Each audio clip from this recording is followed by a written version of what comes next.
আমরা আমাদের কথা আপনাদের মধ্য দিয়ে বিভিন্ন স্তরে পৌঁছে দিতে চাই। প্রথমে বলে রাখি 2016 এসএলএসটি এবং আরএলএসটি সমস্ত নিয়ম সমস্ত পদ্ধতি মেনেই আমাদের রিক্রুটমেন্ট প্রক্রিয়াটা সম্পন্ন হয়েছিল।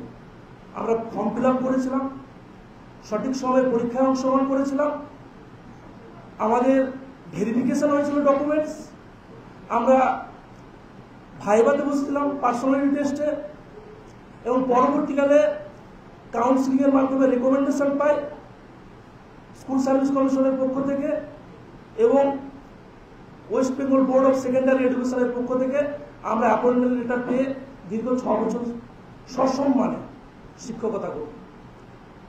কিন্তু আমরা দেখতে পাই আমাদের এই চাকরি থাকতে থাকতেই হঠাৎ কলকাতা হাইকোর্টের সিঙ্গেল বেঞ্চের মাননীয় অভিজিৎ গাঙ্গুলির রায়ের পরিপ্রেক্ষিতে আমাদের চাকরি জীবনে একটা অনিশ্চয়তা নেমে আসে। কোন রকম আত্মপক্ষ সমর্থনের সুযোগ না দিয়ে আমাদেরকে চাকরিচ্যুত করা হয় এবং শুনলে আপনারা অবাক হবেন, আপনারা অনেকেই জেনেছেন বা জেনে নাও থাকতে পারেন। আপনাদেরকে বলে রাখি, আমরা আজকের দিনে একটা 10 টাকার নোট হাতে পেলে ঘষে দেখি সেটা ঠিক না ভুল, অরিজিনাল না নকল। একটা আনঅথেন্টিক ডেটার উপর ভিত্তি করে আমাদেরকে কলঙ্কিত করে চাকরিচ্যুত করে দেওয়া হয়। আমরা সেই অর্ডারকে চ্যালেঞ্জ করে যখন সুপ্রিম কোর্টে মাননীয় অনিরুদ্ধ বসুর বেঞ্চে যায়, আমাদের ন্যাচারাল জাস্টিস বিঘ্নিত হয়েছে, আমাদের কথা শোনা হয়নি এবং কোনো এক অজানা তথ্যের উপর ভিত্তি করে আমাদের নিশ্চিত চাকরি জীবনে অন্ধকার নেমে এসেছে। আপনারা সবাই জানেন যে এসএলএসটি এবং আরএলএসটি যে 2016 নিয়োগ সংক্রান্ত মামলা চলছে, তো এর একটা স্পেসিফিক প্যারামিটারের ওপরে কিন্তু কেসটা রয়েছে। কি সেই প্যারামিটার এবং তার গুরুত্ব কতটা, এই বিষয়টা নিয়ে আমি আপনাদের মাধ্যমে আমি সর্বস্তরে এই বার্তাটা পৌঁছতে চাই। এই বিষয়টা হয়তো আপনারা এর আগে কখনোই আপনাদের কাছে পৌঁছায়নি। বিষয়টা হচ্ছে এই নিয়োগ সংক্রান্ত মামলায় আপনারা জানেন যে সিবিআই ইনভেস্টিগেশন হয়েছিল।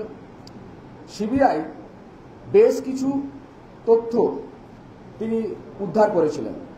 প্রথম যেটা ছিল সেটা হচ্ছে এসএসসির সার্ভারের ডেটাবেসে যা ডেটা রয়েছে, এবং 2 নম্বর যেটা উদ্ধার করেছিলেন সেটা ছিল পঙ্কজ বানসালের কাছ থেকে পাওয়া ডেটা। 3 নম্বর রয়েছে নীলাদ্রি দাস, অর্থাৎ এসএসসি যে সংস্থাকে এই এভালুয়েশন প্রক্রিয়াটা করার জন্য টেন্ডার দিয়েছিল সেই সংস্থা হচ্ছে নাইসা।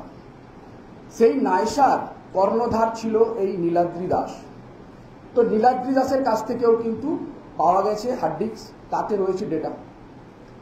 তো এখন আমরা দেখতে পাচ্ছি 3 ধরনের ডেটা কিন্তু এখানে রয়েছে। কিন্তু আশ্চর্যকর ব্যাপার হচ্ছে যে সিবিআই স্টিল নাও প্রায় 3 বছর হতে চলল কেসটা চলছে high court to supreme court. CBI কিন্তু কখনো এর আগে নীলাদ্রি দাসের কাছ থেকে পাওয়া ডেটার প্রসঙ্গ হাইকোর্ট এবং সুপ্রিম কোর্টে উপস্থাপন করেনি।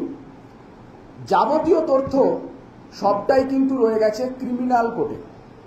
A to Z সাপ্লিমেন্টারি চার্জশিটে ওনারা সমস্ত কিছু ডিটেলিং দিয়েছেন।